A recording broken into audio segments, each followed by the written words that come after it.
ማስሩ ወሰዱሱ ለየካቲት በዛቲ ዕለት አይረፍ። ቅዱስ ኤፍሬም መታሰቢያው ነው። በረከቱ ጋራት ነው። በዚችም ዕለት የጴጥሮስና የሶፊያ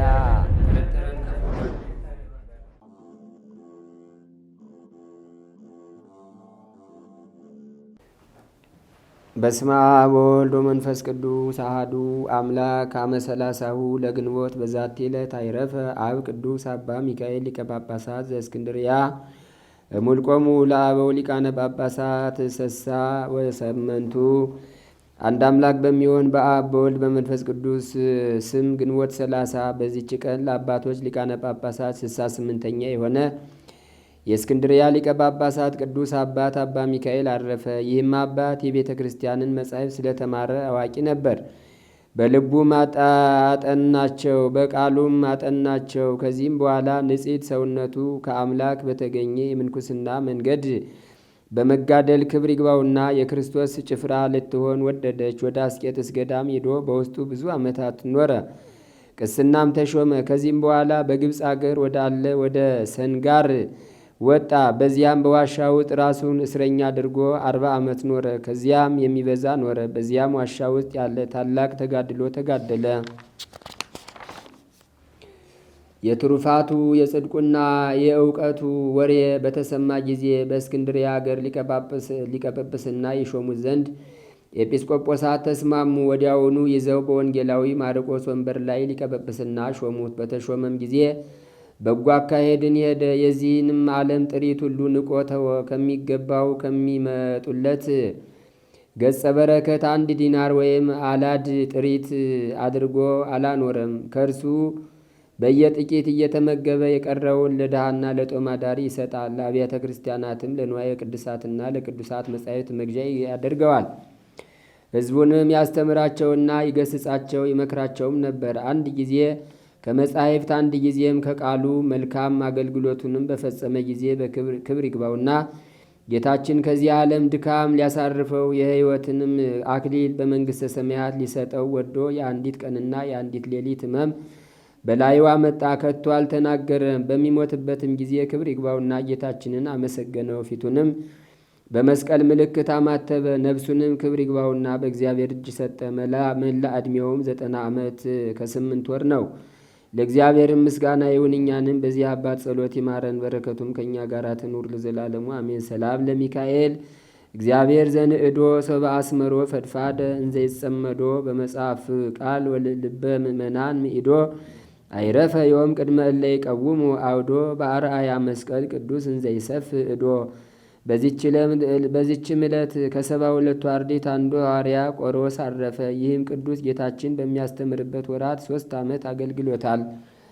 ከእርገቱ በኋላም ሐዋርያትን አገልግሏቸዋል። ከእሳቸውም ጋራ መንፈስ ቅዱስን ተቀበለ። ከዚህም በኋላ ከሐዋርያ ጳውሎስ ጋራ በመሆን መልእክቶቹንም ወደ ብዙ አገሮች ተሸክሞ በመውሰድ አገለገለው። ከአይሁድና ከአሕዛብም ብዙዎቹን አስተምሮ የክርስትና ጥምቀትን አጠመቃቸው። ከዚህ በኋላም በምስራቅ ወዳሉ አገሮች ሂዶ ከምኩራቦቹም ብዙ መከራ ደርሶበት አረፈ።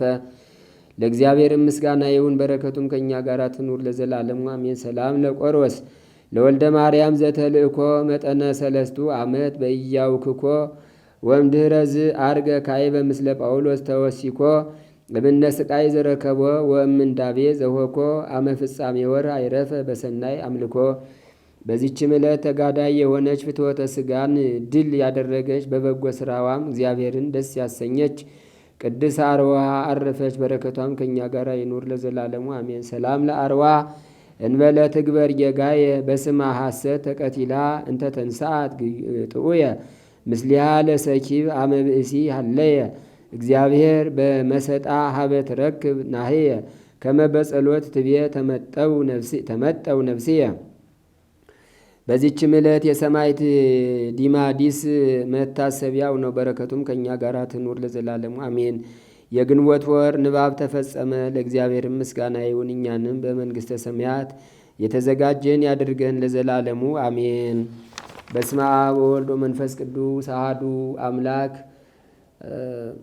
ወርሃ ሰኔ ቡሩክ ሰዓተ መዓልቱ 15 ወምዝ የሐጽስ አመ አሚሩ ለሰኔ በዛቲ ዕለት ኮነ ቅዳሴሃ ለቤተ ክርስቲያን ዘቅዱስ ለውንቲዮስ ዘመሃገረ ሶርያ ዘአስተርአዩ እምኔሁ ተአምራት። ወበዛቲ ዕለት ተዝካረ ዕረፍቱ ለዮሴፍ ጻድቅ ወልደ ያዕቆብ እስራኤል ወአሰኔት ብእሲቱ በረከቶሙ ታሉ ምስሌነ ለዓለመ ዓለም አሜን። ወበዛቲ ዕለት ኮነ ተዝካሮሙ ለሰማዕት ቢጽ ዘመሃገረ ጣሃ በዘደወለ ላዕላይ ግብጽ ወተዝካረ ዕረፍቱ ለቆዝሞስ ሰማዕት በረከቶሙ ትብጽሐነ ለዓለመ ዓለም አሜን።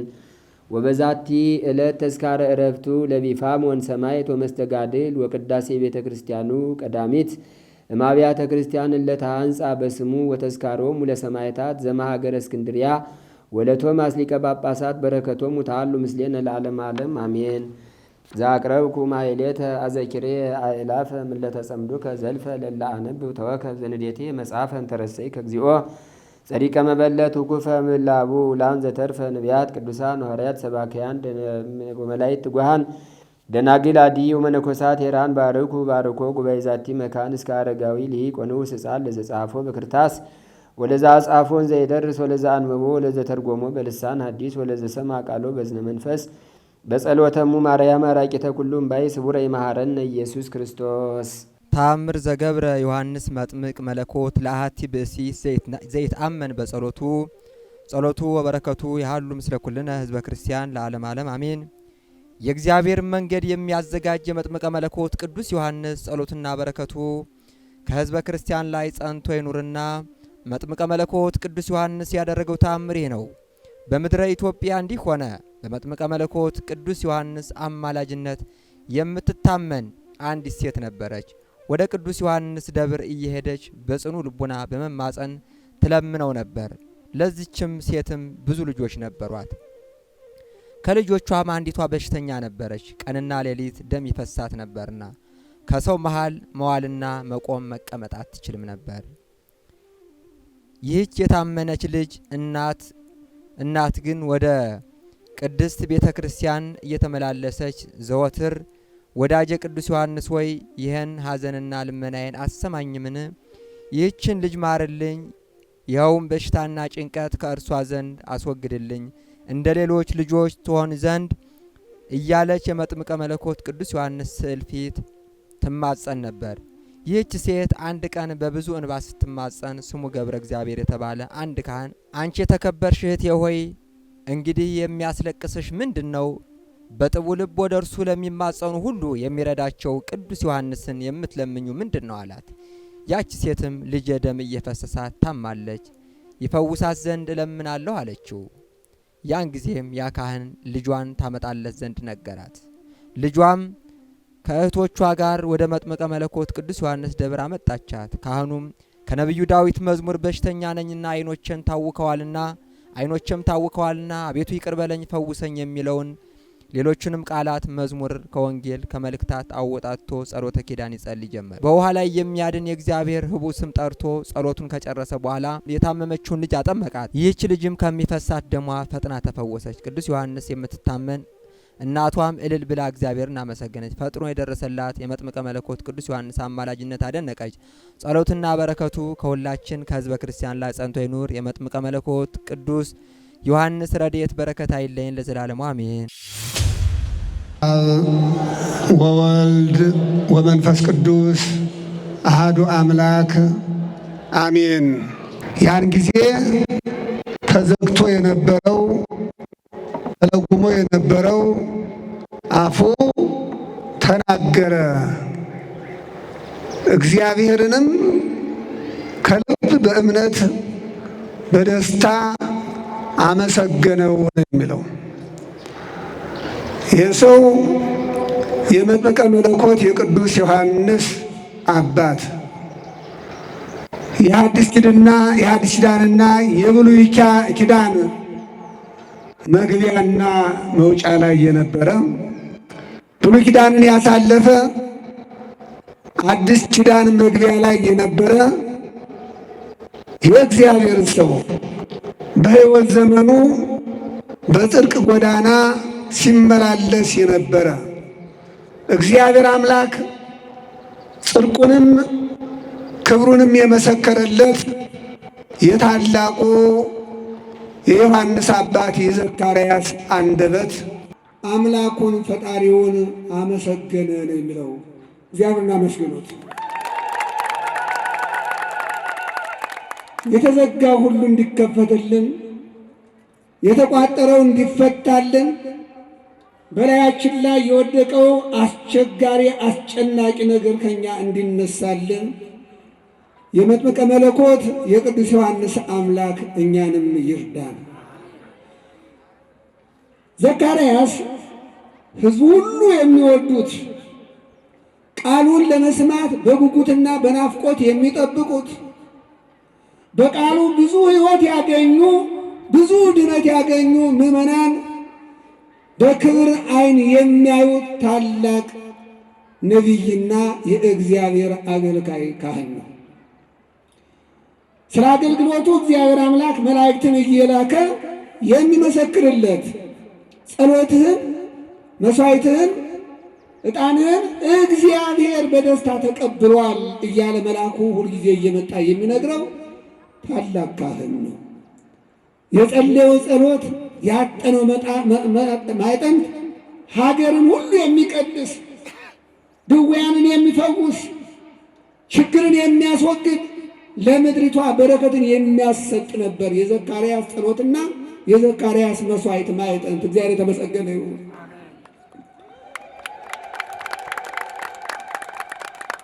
በሉቃስ ወንጌል ምዕራፍ 1 ቁጥር 5 ላይ ሁለቱም ይላል ኤልሳቤጥና ዘካርያስ ጻድቃን በመንገዳቸው ጻድቃንና እውነተኞች የእግዚአብሔር አገልጋዮች የእግዚአብሔር ሰዎች እንከን የሌላቸው ነበሩ ይላል። ይህን የተናገረው ራሱ መድኃኔዓለም ክርስቶስ ነው። ይህን የተናገረው እግዚአብሔር ነው። ይህን የተናገረው የመጥምቀ መለኮት አምላክ የዘካርያስ አምላክ ለዘካርያስ የመሰከረለት ሰው ሳይሆን ራሱ አምላክ እግዚአብሔር ነው። ሁለቱም በትዳራቸው ምንም እንቅፋት ሳይኖር በእግዚአብሔር ሕግም የጸኑ ሃይማኖታቸውን ያጸኑ ስራቸው ለሌላ ሁሉ በረከት የሚሆን ጽድቃቸው ለሌላ ድነት የሚያሰጥ የበጎ ተምሳሌቶችና አርአያዎች እስካሁን ድረስ እስከ ዓለም ፍጻሜ ድረስ ምሳሌነታቸው አርአያነታቸው ለእኛ ሕይወት የሚሰጥ ትምህርት የሚሆነን ታላላቅ አባትና እናት ነበሩ። አንዳንድ ጊዜ የእግዚአብሔር ሰዎች ሆነው በእግዚአብሔር ሕግ ጸንተው እየኖሩ በሥጋዊ አስተሳሰብ ሊገባቸው ሊሰጣቸው የሚገባ ነገር ሳይሰጣቸው የቆዩ ሰዎች አሉ።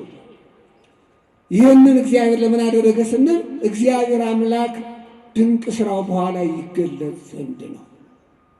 አንዳንድ ጊዜ የለመነው የጠየቅነው ነገር ሳይሆን ሲቀር እግዚአብሔር ጠልቶን እንዳይመስለን፣ እግዚአብሔር ጸሎታችን ሳይሰማ ቀርቶ እንዳይመስለን፣ እግዚአብሔር ልመናችን ሳያደምጥ ቀርቶ እንዳይመስለን የሚሰጥበት ጊዜ አለው። እኛ ከለመነውና ከጠየቅነው በላይ አትረፍርፎ የሚሰጥ ጌታ ነው።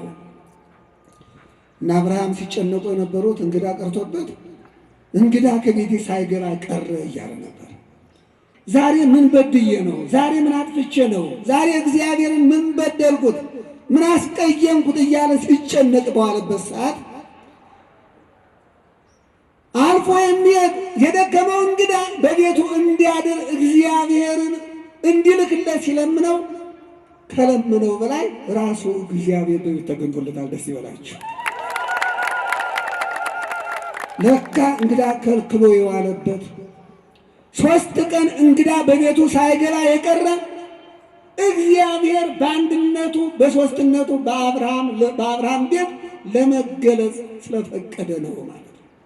አያችሁ፣ አብርሃም ይጨነቃል እንግዳ ቀረብኝ ብሎ፣ እግዚአብሔር ደግሞ ትልቅ ነገር አስቦለታል። ቃል ኪዳን ይዞ ክብር ይዞ ነው የመጣው እግዚአብሔር አምላክ። እዚህ ቀደም ያጣውን ነገር ሁሉ በአንድ ጊዜ ሊሞላለት፣ ቤቱን ሊባርከው፣ ዘላለማዊ ቃል ኪዳን ሊገባለት 3 ቀን አዝኖ የነበረው አብርሃም የሰው እንግዳ ሳይሆን አጋዕዝተ ዓለም ሥላሴ በአንድነት በሦስትነት በቤቱ ተገኝተው ባረኩት። እግዚአብሔር የተመሰገነ ይሁን። እኛም ዛሬ ወገኖች ብዙዎች ለምነን ያላገኘነው ያልደረሰልን ሊኖር ይችላል። እግዚአብሔር አምላክ አንድ ቀን ግን ካሰብነው በላይ አትርፎ እንደሚሰጠን ጽኑ እምነት ሊኖረን ይገባል። በዚህ ማየት ይቻላል እና ዘካርያስና ኤልሳቤጥ ልጅ ይፈልጋሉ። የትዳር አንዱ ትልቁ ጥቅምና በረከት ልጅ መውለድ ነው፣ ልጅ ማግኘት ነው። እግዚአብሔርን የትዳርን ሕግ ሲሰራ ብዙ ተባዙ ብሎ ዓለምን በሰው ልጆች እንዲሞላት ነው የጋብቻ ትርጉም እና ይህን ትርጉም አጣን። የጋብቻ ጥቅሙ አንድ ዘር ለመተካት ነበር። ጌታ ሆይ እባክህ ዘር ስጠን፣ ልጅ ስጠን እያሉ በዚያ በጽድቅ አንደበታቸው በእውነተኛ አንደበታቸው በቅን አንደበታቸው ፈጣሪያቸውን ሲማጸኑት ነበረ። እግዚአብሔር አምላክ ጸሎታቸውን አልሰማም ማለት ነው፣ ይሰማ ነበረ። ቅዱስ ገብርኤል እየላከ ሁልጊዜ ጸሎትህ መስዋዕትህን እግዚአብሔር ተቀብሏል እያለ ያናገረው ነበረ። አይሆንም ባሉበት ጊዜ ሰዎች ያምኑ ዘንድ የእግዚአብሔርን ድንቅ ሥራ ያውቁ ዘንድ 90 ዓመት በሆናት ጊዜ ኤልሳቤጥ ዘካርያስ ከዚያ በላይ በሆነው ጊዜ አጎንብሶ እየሄደ ቤተ መቅደሱን እያገለገለ ማዕጠንቱን እያጠነ መስዋዕቱን እየሰዋ በነበረበት ሰዓት በእግዚአብሔር ፊት የሚቆመው ቅዱስ ገብርኤል በፊቱ ተገለጠ። እግዚአብሔር የተመሰገነ ይሁን። ምን ተገለጠ? በእግዚአብሔር ፊት የሚቆመው አብሳሬ ትንሣኤ ገብርኤል ተገለጠለት። ዘካርያስ በዚያ በቤተ መቅደሱ በመንበሩ ላይ ሆኖ ገብርኤልን ሲያይ ደነገጠና ቆመ። አይዞ ዘካርያስ አለ፣ አትፍራ፣ ደስ ይበልህ አለው። ደስ የሚል ነገር እግዚአብሔር አምላክ ይላክልን። ጸለያችሁ፣ ጸሎታችሁ እስካሁን ተቀባይነት ያላገኘ የነገራችሁ ውጤት ያልመጣ እግዚአብሔር አምላክ በጊዜው ጊዜ ለዘካርያስ ደስ ይበልህ የሚለውን ብስራት እንደላከለት ለእናንተም ደስታ እንዲሰጣችሁ በጎ ፈቃድ ይሆንልን። የጎደለውን የሚሞላ አምላክ ነው እና በዚህ ጊዜ ደስ ይበልህ አለው። መስዋዕትህ አድርጓል፣ ቅድመ እግዚአብሔር ደርሷል። እግዚአብሔር በደስታ ተቀብሎታል፣ ጸሎትህን ሰምቶሃል። እድሜ ልክን እስከ 90 ዓመት ትጠይቀው የነበረ ከአብራክህ ዘር ልጅ እንዲሰጥህ የጠየቀውን ጥያቄ ለዓለም ሁሉ ነው ያለ። ምናልባት እኛ ብንወልድ ለቤተሰብ ደስታ ሊሆን ይችላል፣ ወይ ለአካባቢ ለሀገር ብቻ ሊሆን ይችላል። ዘካርያስ የተሰጠው ግን ለዓለም ሁሉ ደስታ የሚሆን ደስታ ይልም ወገኖች፣ ለዓለም ሁሉ ደስታ የሚሆን ስሙንም ዮሐንስ ብለህ የምትጠራው ዮሐንስ የሚባል ስሙ ዮሐንስ ተብሎ የሚሰየም ኤልሳቤጥ ልጅ ትወልድልሃለች፣ ስሙንም ዮሐንስ ትለዋለህ። ዮሐንስም ማለት የዓለም ሁሉ ደስታ ፍስሐ ወሐሴት ማለት ነው አለ። ያንን ጊዜ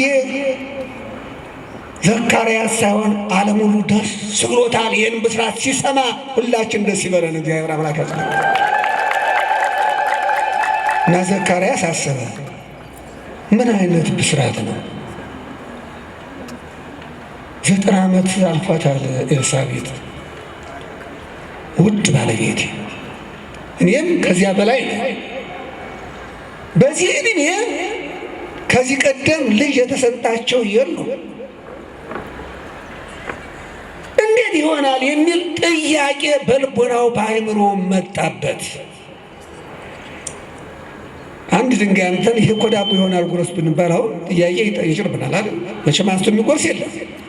እንዴት ድንጋይ እንቆረጥማለን እንችላለን? ከሰው ይቆረሳል ብንባል አያምንም ልባችን ሲሆን ስናየው ካልሆነ በስተቀር ዘካርያስ እንደዚያ ነው የሆነበት። አርጅቷል፣ አፍጅቷል። እንዴት ሊሆን ይችላል? ጸሎቴን ይቀበላል እግዚአብሔር አምላክ አልጠራጠረውም። መስዋዕቴን ሁሉ ይቀበላል እግዚአብሔር ቸር ነው። ይሄኛው ግን ሊሆን እንዴት ይችላል ባለው ጊዜ መልአኩ ቅዱስ ገብርኤል እኔ በእግዚአብሔር ፊት የምቆመው ገናናው ቅዱስ ገብርኤል ነኝ ያለው። ይህም ቢለውም አእምሮው ይሻላለው፣ ልቦናው ይሻላለው። ልቦናው ለመቀበል ፈቃደኛ ባለመሆኑ ቅዱስ ገብርኤል ቅጣት አይደለም ምልክት። እንግዳውስ ዘካርያስ ለጊዜው እኔ በእግዚአብሔር ፊት የምቆመው ገናናው መልአክ ነኝ እያልኩህ ይህንን የተናገረው ሰማያዊ አምላክ የማይሳነው ጌታ መሆኑን እየነገርኩህ ባለመቀበልህ ጌታ የተናገረው አይቀርም። አምላክ የፈቀደው አይታጠፍም። ያስከሚሆን ግን ዱዳ ትሆናለህ። መናገር አትችልም አለው። በዚያ ቅጽበት አፉ ተዘጋ ዘካርያስ። ግን በዚያው ዕለት ዮሐንስ ተጸንሶ አደረ። እግዚአብሔር የተመሰገነ። እንዴት ይሆናል ያለው በዚያው ዕለት ተጸነሰ። አይገርምም? ይሄ ሊሆን አይችልም ያለው ዮሐንስ በዚያ ዕለት እግዚአብሔር የባረከው እግዚአብሔር የቀደሰው መንገድ ጠራጊ የሆነ አስቀድሞ ትንቢት የተነገረለት የኤልያስ መንፈስ በሱ ላይ ያደረ የኤልያስ ኃይል ያለው መጥምቀ መለኮት ቅዱስ ዮሐንስ በዚያ ዕለት ጥቅምት 26 ቀን ተጸነሰ ዮሐንስ።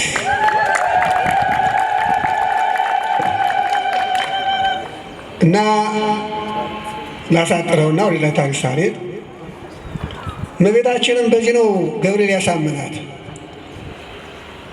ሰማያዊውን አምላክን እንደምትወልድ ሲያበስራት እሷ በድንግልና ነው የምትኖር።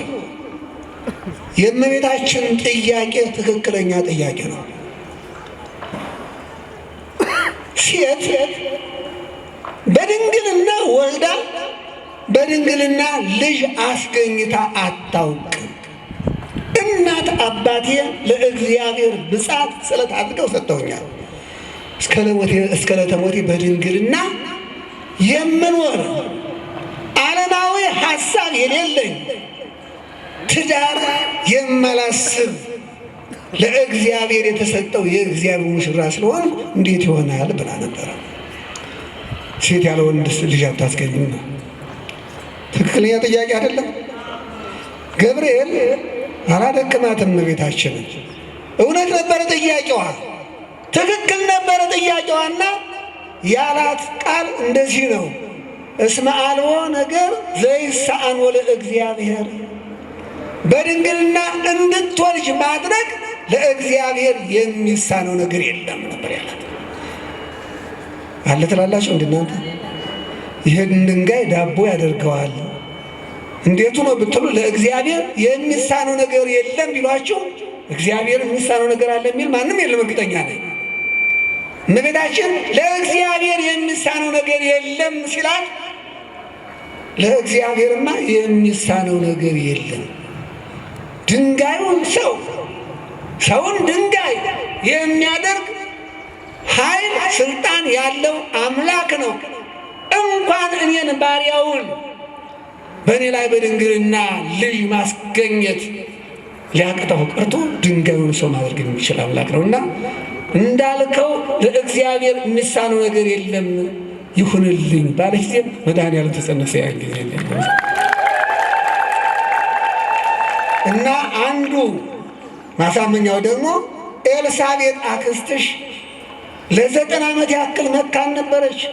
በ9 ዓመት የወለደ ማንም የለም በታሪክ። ኤልሳቤጥ እግዚአብሔር ባርኳት የዓለም ሁሉ ደስታ የሚሆን አንቺ ለምትወልጂው መንገድ ጠራጊ የሚያደርገው እግዚአብሔር የመረጠው ጸንሳለች እና ለእግዚአብሔር ምሳሌ ነገር ምስላት ሁለት ደስታ ነበር እመቤታችን የሰማችው። አንድ የእግዚአብሔር እናት መሆን ራሷ፣ ሁለተኛ ስታዝን ስተክዝ የነበረችው አክስቷ የእናቷ እህት ኤልሳቤጥ እግዚአብሔር ማኅፀኗን ባርኮ ያውም የተቀደሰ ፍሬ የዓለም ደስታ እንደ ጸነሰች ሲነግራት ሁለት ደስታ እመቤታችን ሰማች። ደስታውን እጥፍ ድርብ አድርጎ ያትረፍ ወይ ይስጠን መድኃኔዓለም ክርስቶስ። እመቤታችን ይህንን ቃል በሰማች ጊዜ ሳትወር ሳታድር ወደ ኤልሳቤጥ ሄደች።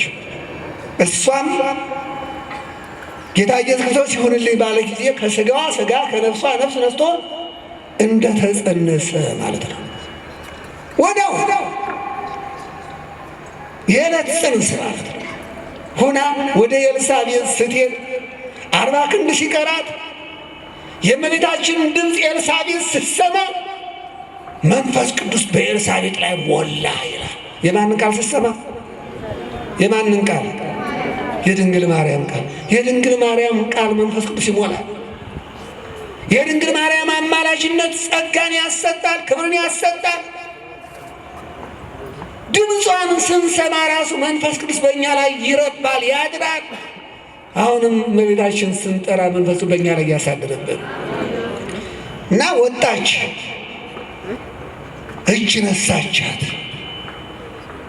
የአምላክ እናት መሆኗን ገብርኤል እንዳበሰራት ገብርኤልና እመቤታችን ብቻ ናቸው የሚያውቁት። ድንግል አምላክን እንደምትወልድ አብስሯት ወዲያውኑ ነበር የሄደች። ማንም የሰማ ማንም ያወቀ የለም። ኤልሳቤጥ መንፈስ ቅዱስ ሞልቶባት መንፈስ ቅዱስ የሞላበትና እግዚአብሔር የመረጠው የዓለም ሁሉ ደስታ የሆነው ልጇ በማኅፀን ያለው እሱም በመንፈስ ቅዱስ ተሞልቶ የአምላክ እናት መጣችልሽ አላት። በማኅፀኗ ሆኖ እግዚአብሔር የተመሰገነ ይሁን። በማኅፀኗ ላይ ዘለለ። በማኅፀኗ እንዳለ ለፈጣሪው ሰገደ። እመቤታችንም ማነው ኤልሳቤጥም የጌታዬ እናት ወደ እኔ ትመጣ ዘንድ እንዴት ይገባኛል? ማን ነገራት? መንፈስ ቅዱስ እግዚአብሔር በማኅፀኗ ያለው ሕፃን። ይህንን ታምር የሠራው ነው መጥምቀ መለኮት ቅዱስ ዮሐንስ። የመጀመሪያው ታምር ይሄ ነው። በማኅፀኑ ሁሉ ለፈጣሪው ፈጣሪውን አውቆ መስገድ፣ በደስታ መዝለል። እናቱ ኤልሳቤጥ በመንፈስ ተሞልታ የጌታ እናት ወደ እኔ ትመጪ ዘንድ እንዴት ይገባል? ይቻለኛል? አይቻለኝም፣ እኔ ወደ አንቺ መምጣት ይገባኝ ነበር እንጂ አለቻት። ምክንያቱም በማኅፀን ያለው ሕፃን በደስታ በማኅፀንሽ ላለው ለሰማያዊው አምላክ እኛን ሊያድን ወደዚህ ለመጣው በደስታ ዘሏል ሰግዷልና የአምላክነትን ነሽ አለቻት። ይህን ያናገራት መንፈስ ቅዱስ ነው እና መጥምቀ መለኮት ቅዱስ ዮሐንስ በእናቱ ማኅፀን ሳለ ፈጣሪው የሰገደ በኋላም ሲወለድ 9 ወር ከ5 ቀን ሲሆነው በክብር በሞገስ በጸጋ ተወለደ። እግዚአብሔር የተመሰገነ ይሁን። ዮሐንስ ሲወለድ ድንቅ ድንቅ ታምራት ታይተዋል። በገድሉ እንደምናነበው የታሰሩ አፋቸው ዱዳ የሆነ ተፈተዋል። ሁላችን ይፍታን እግዚአብሔር አምላክ።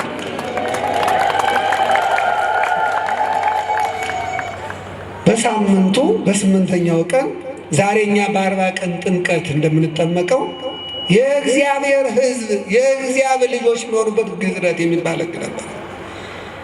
ያንን ለማክበር በ8ኛው ቀን ግዝረትን ሊገዝሩት ዘመድ አዝማድ ትልቅ ድግስ ተደግሶ ይሰበሰባል። ታላላቅ ሰዎች ይጠራሉ። ስም የሚወጣለት እንዲያንን ጊዜ ነው። እኛ በክርስትና ጊዜ ገብረ እግዚአብሔር፣ ገብረ ኢየሱስ፣ ወልደ ዮሐንስ ብለን እንደምናወጣው ማለት ነው። ያን ጊዜ ነው ስም የሚወጣለት እና በዚያን ጊዜ በግዝረቱ ቀን የተሰበሰበው ሕዝብ ድግሱ ተደግሶ ስሙ ወጥቶ ድግሱ ከመበላቱ በፊት ስሙን ለማውጣት ስም መረጣ ገቡ። የዘካርያስና የኤልሳቤጥ ወዳጆችና ቤተሰቦች እና ታላላቅ አባቶች ይህንን ልጅ ልንለው የሚገባን ሌላ ስም ሳይሆን የአባቱን ስም ነው ልንሰጠው የሚገባን። አባቱን በጣም እንወደዋለን። የእግዚአብሔር ሰው ነው። በቃሉ ሕይወትን ሰጥቶናል። በጸሎቱ ሀገርን ቀድሷል። የእኛን ኃጢአት ደምስሷል። ዘካርያስ ስሙ እንዳይጠፋ ዘካርያስ ብለን እንጥራው አሉ። በአባት ስም መጥራት የተለመደ ነበር በዚያ ጊዜ እና ኤልሳቤጥ እጇን አነሳች። የለም እናንተም አታዋጡ፣ እናንተም አታዋጡ፣ ምድራዊ ሰው አያወጣላትም የኔ ልጅ ስም፣ ሰማያዊው አምላክ አውጥቶለታል አለች። ገብርኤል ሲልከው ስሙንም ዮሐንስ ብለው ይጠሩታል ብለው ነው የላከው ገብርኤል እና ዮሐንስ ብለው እንዲጠሩት ንገራቸው ተብሎ ገብርኤል መጥቶ ስሙን ዮሐንስ እንድትሉት ብሏቸው ነበረ። ለኤልሳቤጥ ለዘካርያስም ነግሮታል እና በዚህ መሰረት ዮሐንስ ነው የሚባል ቀድሞ ሲጸነስ ይወጣለት ገና በትንቢትም የተነገረለት ስም ስለሆነ ስሙ ይህ ነው አለች። ማናት? እናቱ ኤልሳቤጥ አልተቀበሏትም። አይ የለም እንደዚህ አይነት ስም በቤተሰቦቻችን የለም፣ ስለዚህ ዘካርያስ ነው የሚሆን፣ እኛ ዘካርያስ ብለናል ብለው እምቢያሏት። ተቸገረች። ብዙ ድምፅ ያሰማል አይደል? እሷ ብቻዋን ናት። ባለቤቷ መናገር አይችልም። ዘካርያስ አፉ ዱዳ ነው። ያን ጊዜ እንዴት ይሆናል ባለ ጊዜ አንደበቱ ተዘግቷል። አዎ እና በዚህ መሰረት አእምሮው ግን ያውቅ ነበረ። እምቢ ካላችሁኝ አይሆንም ካላችሁኝ ዘካርያስን አባቱን ጠይቁት፣ ባይናገርም ጽፎ ይነግራቸዋል አለቻቸው።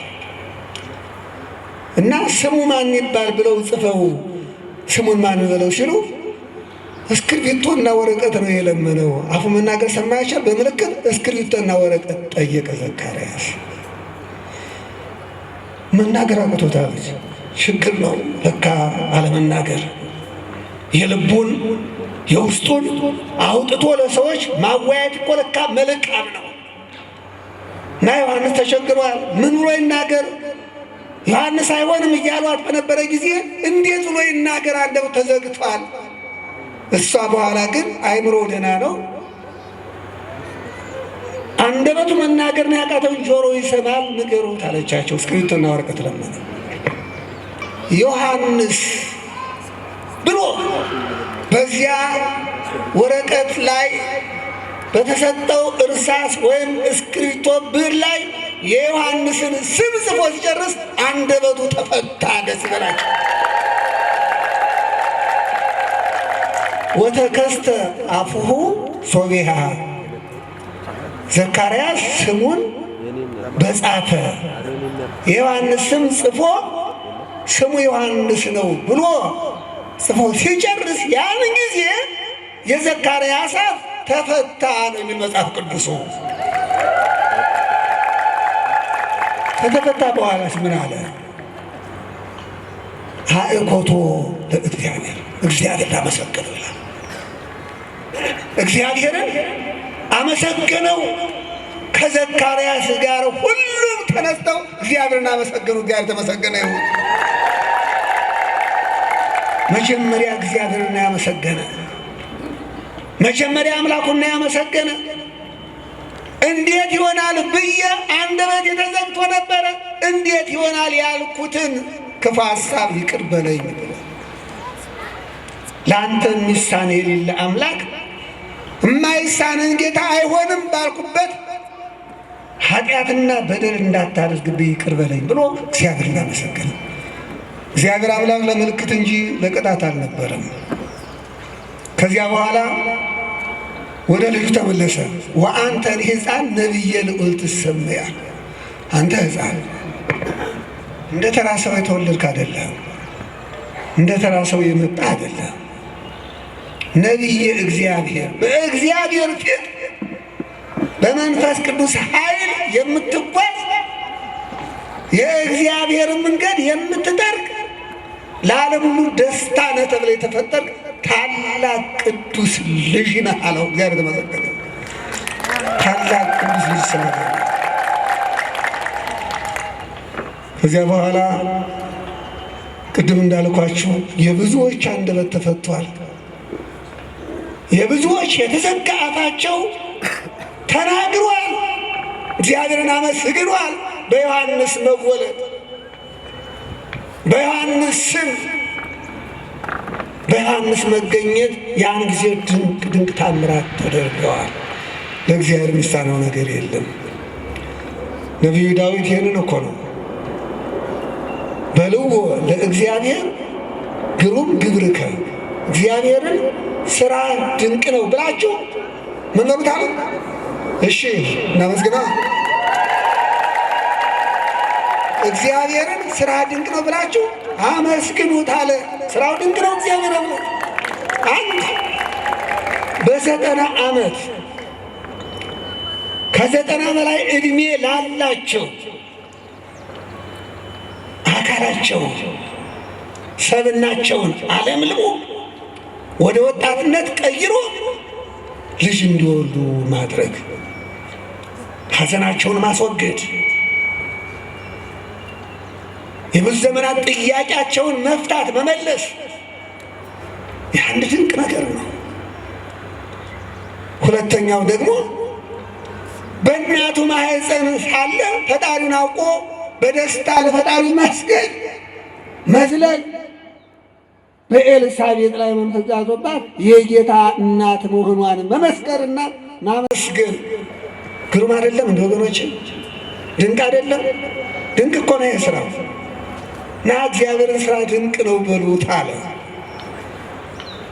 ከዚያ በኋላ ዮሐንስ የደረሰበትን ብዙ ፈተና ሁሉ ታውቃላችሁ። እግዚአብሔር ግን ጠብቆታል።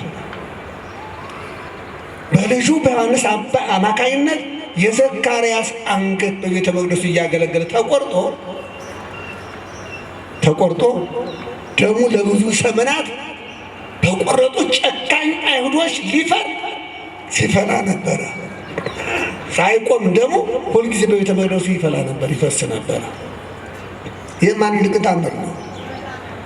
የእግዚአብሔር ቅዱስ ሰማዕት በሐዲስ ኪዳን መግቢያና በብሉይ ኪዳን መጨረሻ ላይ የነበረው የመጀመሪያ ሰማዕት የዮሐንስ አባት፣ ቀጣዩ ሰማዕት ልጁ መጥምቀ መለኮት ቅዱስ ዮሐንስ። ከዚያ በኋላ እግዚአብሔር አምላክ ሲያስተምርም መጀመሪያ መነሻው የዓለም ሁሉ ደስታ ሊሆን የመረጠው እንዲወለድ የፈቀደለት የተናገረውን ቃል ነበረ። መድኃኒዓለም የተናገረው ዮሐንስ ንስሐ ግቡ እያለ ነበር የሚሰብክ። ጌታም ኢየሱስ ክርስቶስ ሲመጣ መጀመሪያ ሲጀምር የዮሐንስን ቃል ነው የተናገረው። ንስሐ ግቡ ነበር የመድኃኒዓለምን ትምህርት። በሕዝቦች መካከል መስክሮለታል። ብዙ ቅዱሳኖች ከእናቶቻችን ከእናንተ ተገኝተዋል። እንደነ ሙሴ፣ እንደነ ሳሙኤል፣ እንደነ ኤርምያስ፣ እንደነ ኢሳይያስ፣ እንደ ሌሎቹ ቅዱሳን ዮሐንስ እንግዲህ የሚተካከል ማንም የለም። ሴቶች ከወለዷቸው ከማንኛውም ሰው አይደለም፣ ሴቶች ከወለዷቸው ቅዱሳን ማለት ነው።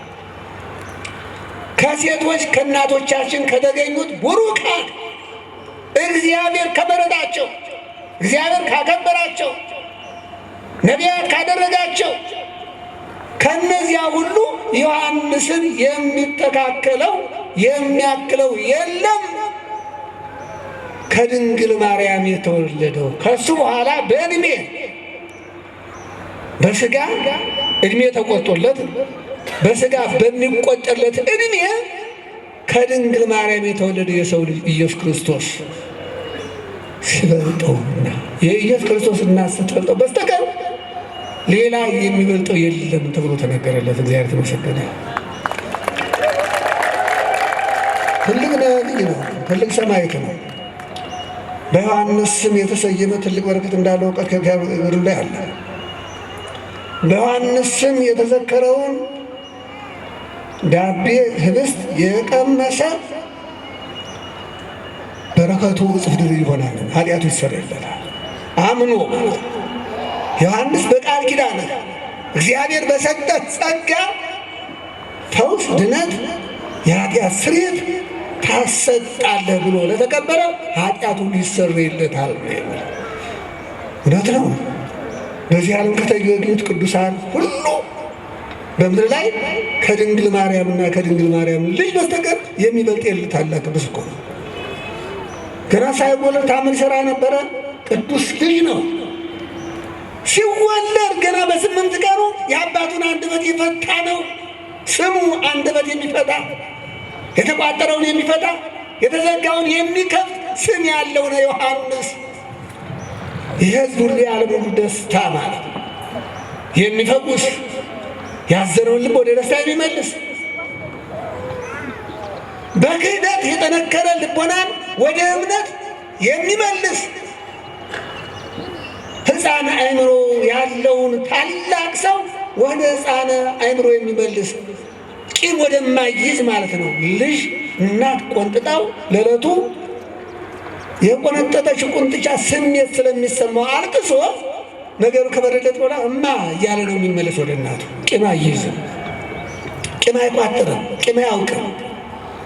እና ቂም በቀል የሚይዙትን ቂም በቀል ኃጢአት እንደሆነ በደል እንደሆነ አስተምሮ የእግዚአብሔር ልጆች የሚያደርግ ታላቅ ነቢይ ነው። እና በዚህ ቀን ተሰብስበን መገኘታችን ተባርከናል። ከዚያ በኋላ ዮሐንስ ስለ ክርስቶስ ምስክርነት የተፈጠረ ነበርና በምድረ በዳ አድርጎ እንዲሁ አንድም ሰው ሲሆን ንስሐ ግቡ እያለ ይሰብክ ነበረ። ከዚያ ጠንከር እያለ ሰውም እየሰማው እያደመጠው ሲመጣ ከኔ በኋላ የሚመጣው የጫማውን ማሰሪያ እንኳን ጎንበስ ብዬ የማልፈታ የማልችል ከኔ ላይ የከበረ ይመጣል፣ ለሱ ማደሪያ እንድትሆኑ ዛሬ ንስሐ ገብታችሁ የንስሐ ጥምቀት ተጠምቃችሁ ተዘጋጅታችሁ ኑሩ እያለ ያስተምር ነበር። ብዙዎቹን አዘጋጅተዋል፣ የክርስቶስ ማደሪያ አድርጓቸዋል። እግዚአብሔር የተመሰገነ ይሁን።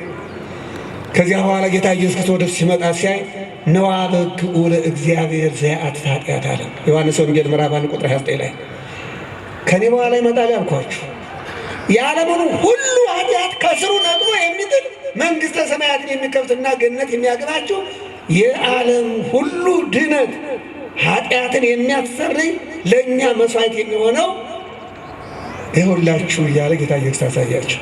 ስለዚህ እግዚአብሔር አምላክ መድኃኔዓለም ክርስቶስ የመጥምቀ መለኮት በረከት የመጥምቀ መለኮት ጸጋ በእኛ ላይ እንዲያደርግ በጎ ፈቃድ ይሆንልን። የሰማነውን በዝን ልቡናችን ይጻፍብን፣ ከቅዱሳን ረድኤት በረከት ያሳትፈን፣ ሰላም ቀን ያውለን፣ በዓሉን የበረከት በዓል ያድርግልን። አምላካችን ቅድስት ተዋሕዶ ሃይማኖታችን አስፋልን፣ ምእመናንን በሃይማኖት አበርታልን። የሰላም አምላክ ሰላምን ስጠን። ቀኑን ባርከ ቀድሰ በሰላም አውለን። አቡነ ዘበሰማያት ይትቀደስ ስምከ ትምጻእ መንግሥትከ ወይኩን ፈቃድከ በከመ በሰማይ ከማሁ በምድር ሲሳየነ ዘለለ ዕለትነ ሀበነ ዮም ወኅድግ ለነ አበሳነ ወጌጋየነ ከመ ንሕነኒ ንኅድግ ለዘአበሰ ለነ ኢታብአነ እግዚኦ ውስተ መንሱት አላ አድኅነነ ወባልሐነ እምኩሉ እኩይ እስመ ዚአከ ይእቲ መንግሥት ኃይል ወስብሐት ለዓለመ ዓለም። በሰላመ ቅዱስ ገብርኤል መልአክ ኦ እግዝእትየ ማርያም ሰላም ለኪ ድንግል በሕሊናኪ ወድንግል በሥጋኪ እመእግዚአብሔር ጸባዖት ሰላም ለኪ ቡሩክት አንቲ እምአንስት ወቡሩክ ፍሬ ከርሥኪ ተፈሥሒ ፍሥሕት ኦ ምልዕተ ጸጋ እግዚአብሔር ምስሌኪ ሰአሊ ወጸልይ ምህረታ በፍቅር ወልኪ ኢየሱስ ክርስቶስ ከመ ይስራኤለነ ኃጣውኢነ ተማኅፀነ ብኪ ኦ ተወካፌ ንስሐ ወሰራየ ኃጢአት ኢየሱስ ክርስቶስ ስረይ ኃጢአትየ ወኃጢአተ ኩሉ ሕዝብ ከማይሠራ ኃጢአት እግዚአብሔር ይፍታ። ንቁ ሚዲያ ለተመልካቾቹ ከሚያደርሳቸው ዕለታዊ ሳምንታዊና ወርሃዊ ዝግጅቶች መካከል የየዕለቱን ስንክሳር ወርሃዊና ዓመታዊ የቅዱሳን ገላትና ድርሳናትን በኢትዮ ማህበር የዩቲዩብ ቻናል ያቀርባል። የየዕለቱን ስንክሳር ባሉበት ሆነው በማድመጥ እንዲሁም ወርሃዊና ዓመታዊ የቅዱሳንን ዜና ሕይወታቸውን በማድመጥ ከቅዱሳኑ በረከትና ረድኤት እንዲያገኙ ንቁ ሚዲያ የሁል ጊዜ ምኞቱ ነው። በየዕለቱ የሚለቀቁ ዜና ቅዱሳንን ላይክ፣ ሼር እና ሰብስክራይብ በማድረግ አገልግሎቱን ይደግፉ። ንቁ ሚዲያ ርቱ የቤተ ክርስቲያን ልሳን